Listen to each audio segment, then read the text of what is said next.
Alright, so this is the right side of the back piece, and I want to add the yoke. Okay, so this is it. Now you can see the arrow indicating where the down part is, because it looks kind of alike when you look at it from the back, so you have to fold. That's why I didn't take out the paper. Alright, so now I'm going to take it out. Okay, so here,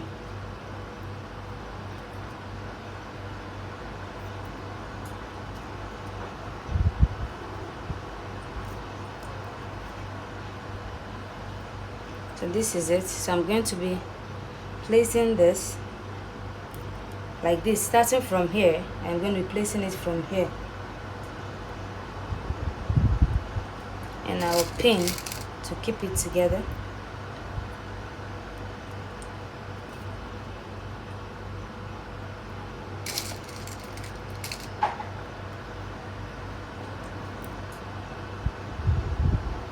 And the same thing here.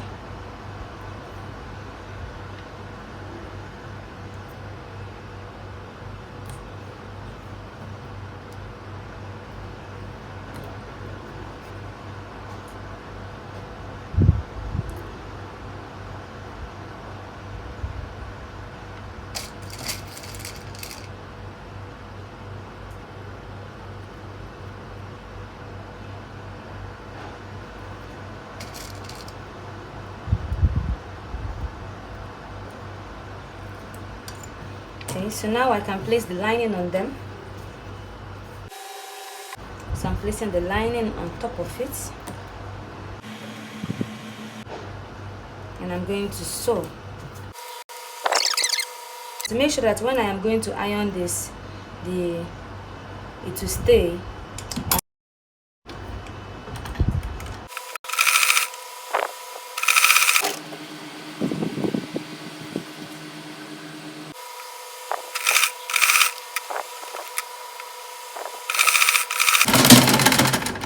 Now I'm going to top stitch it. Now I'm going to top stitch it, and I'm top stitching it on the lining part.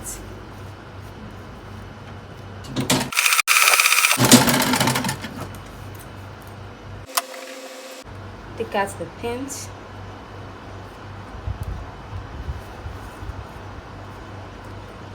And also top stitch here.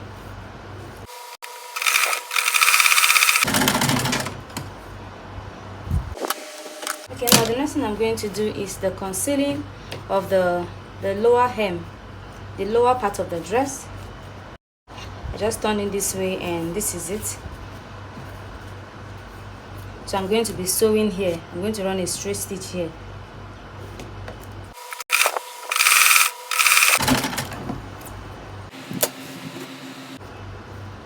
Okay, so I'm turning this one this way to repeat the same thing.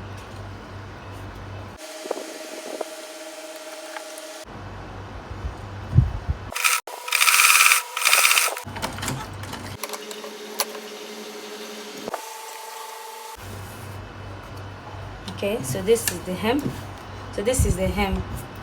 And now I am going to be joining the two back pieces together so that I can sew the zipper. So I'm just using this to hold it together so I can measure the zip length.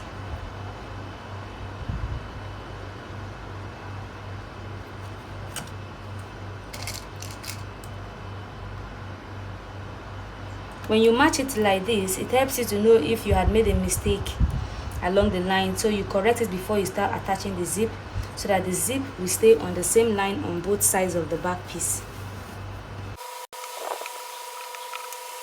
Okay, so now you have to know where the hip area is. Okay, you take your measurement to know where your hip is. So I'm taking measurement to know where the hip part of the dress is. Okay, so you measure the hip measurement from the waistline.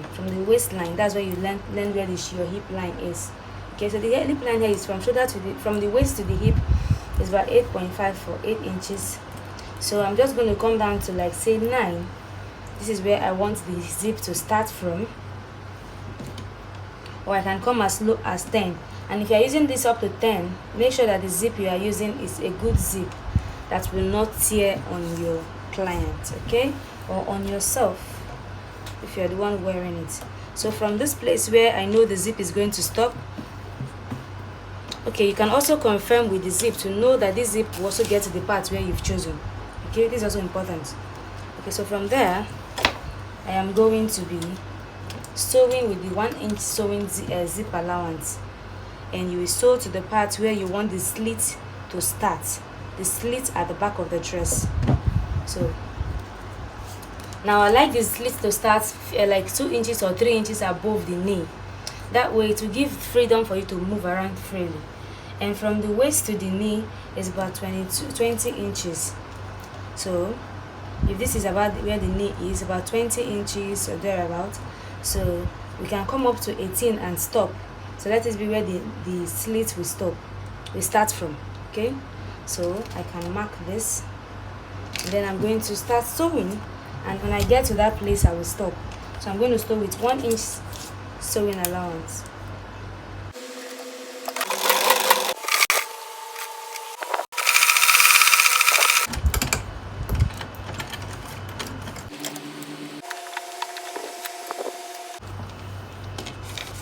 So now it's time to attach the zip. So I'm sewing on the wrong side of the zip to make it look like an invisible zip. I found that this method gives it neat finishing, so this is the method I always use. So also take your measurements and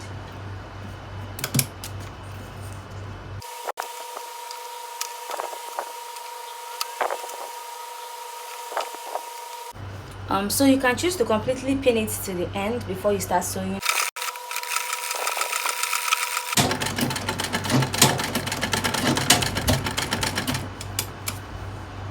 So you can also sew gently.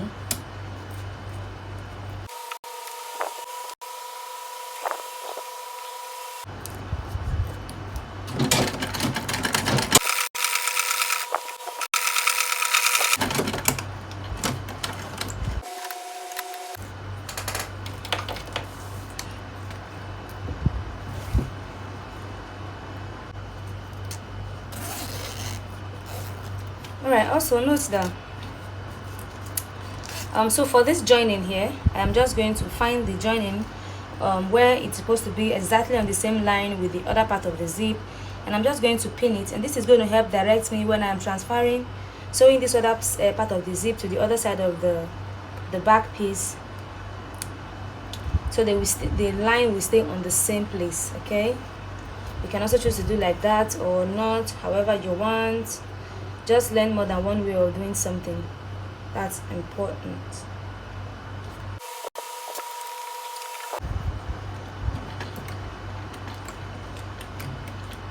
Also, now that I have held this one down, now I'm going to take this with the pin on it like this, and I'm just going to place it exactly at the joining. At the joining, you take your measurement and make sure it is still the same 1-inch sewing allowance. Okay, the 1-inch zip allowance, and you transfer the pinning there so that it hold it in place, so that when you sew it, it will be on this very same line.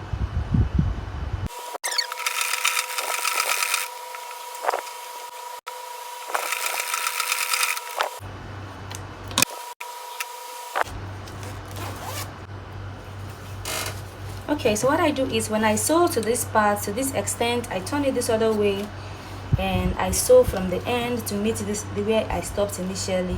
So this method helps to avoid any kind of gaping, or if there is any part where it looks like the zip has been stretched more than the main fabric, so that when you draw it from here, you can even it out.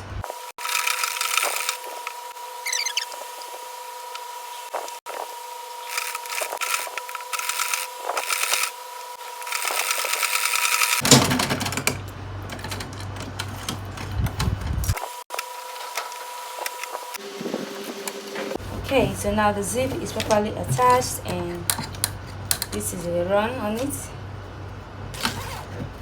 This is it, and we have a zip. It's attached and it aligns here, and because of the joining here, it also aligns at the joining because of the pinning we did. Okay, all right, so now the zip is attached. Next we're going to be doing is join the shoulder lines. We're going to be joining the shoulder lines for the front and the back, and then we are going to attach the sleeve. Okay, but before that, let's lock this zip, the remnant of the zip. I'm just going to put it under the sewing allowance, and I'm going to top stitch it.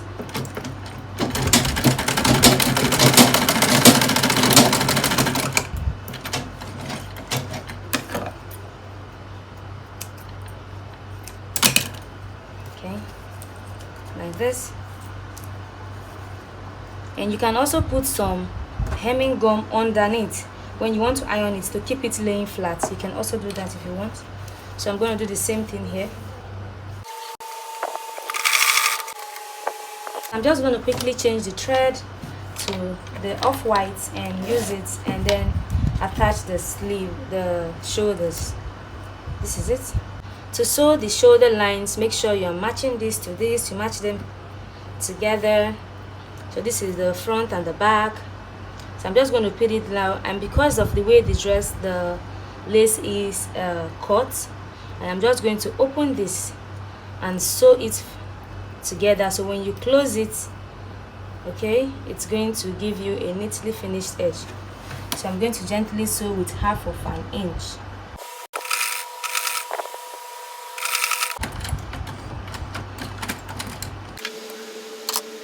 Okay, so now when you open it up like this place would have become one.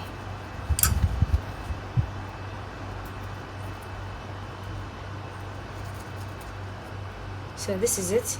So the shoulder is joined, as you can see. Okay, so now I'm going to do the same thing for this other side, and I'm going to pin it to keep it together so it will become one piece. Okay, so I'm going to do the same thing here.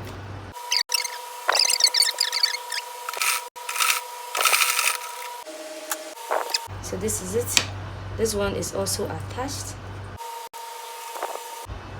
Okay, now it's time to attach the sleeve. So here's the sleeves, and as you can see, I have hemmed the lace pieces. I've hemmed all of the edges of the lace pieces here as well. Okay, so now you have to look for the part of the sleeve that's supposed to go to the front side, and the side that's going to go to the wrong side, the back side. If you place it together, basically you see that the back piece is higher. See, the back piece is higher than the front piece because the front piece has a more steeper inside around this place. This place is more steep inside. So this is the back and this is the front, which means when I do the same thing here, it gives you the same thing. So this is the back and this is the front. So I'm going to be sewing it like this. So the front side to the front side. So this is the front side of the dress. I'm going to be placing the front side of the sleeve to it, and I will pin it. Okay, so also find the middle of the sleeve so that you can put it at exactly by the middle of the shoulder.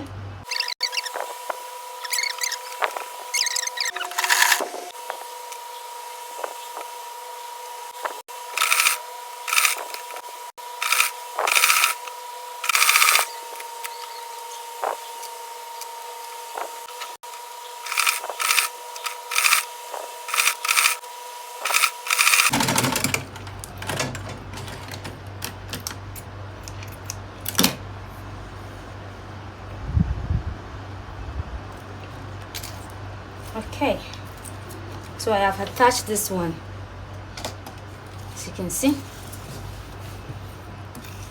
So this is it. The sleeve is attached on this side. You can see that. Now see that effect of what I was trying to achieve. I have it here. This is so beautiful. Okay, so next we're going to do is attach the other side and then start joining. Okay, so now that we've attached the sleeve, let's join it. So I'm going to use put the two sleeves together. And what I also like to do is put the armholes together and pin it together. Okay, so I'm going to start with 1/2 inch, because for this sleeve we need it to be able to pass through the wrist, for the wrist to be able to pass through it. So, and then when you move closer to the elbow, you can reduce it to give it more fitting, because it's not a stretchy fabric, it just has a little bit of stretch to it. Okay, so from here I need it to come to like 12, so I'm going to just come in a little bit.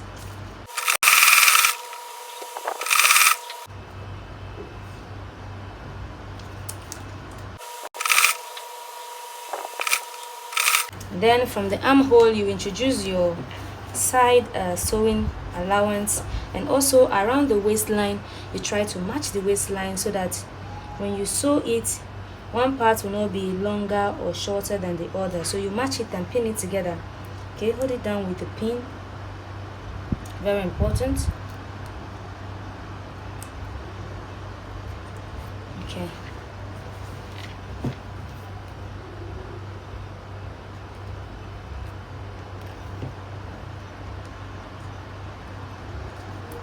okay, so my sewing allowance here is 1.5 inch. I'm going to mark my 1.5 inch so I can follow it.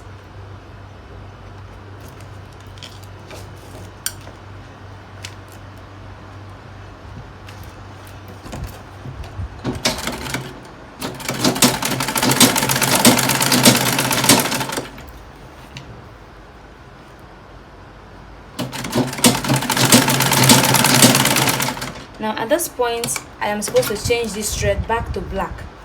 Okay, I'm going to change my thread back to black and continue this. So let me do that quickly. Okay, so I've changed the thread back to black, and it's time to continue sewing the sides.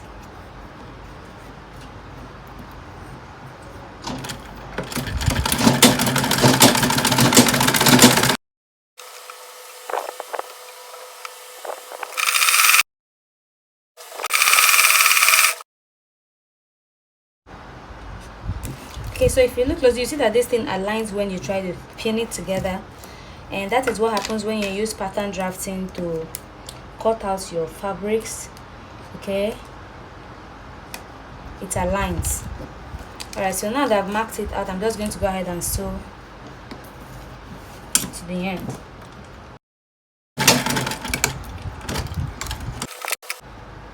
So I'm going to go ahead and sew the other side as well, and then I'll put it on the mannequin for us to see.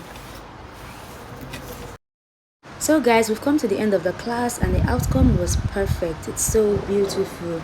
And guys, if you've not seen our series 1 and 2, definitely go and check it out. The link will be in the description box below. Also, our series this is the series 3, and the series 4 will be starting immediately after this one. And series 4 promises to be even more exciting. It's going to be a jumpsuit. And if you have not subscribed at this point, please guys subscribe, and don't forget to share this video. See you in my next class. Bye.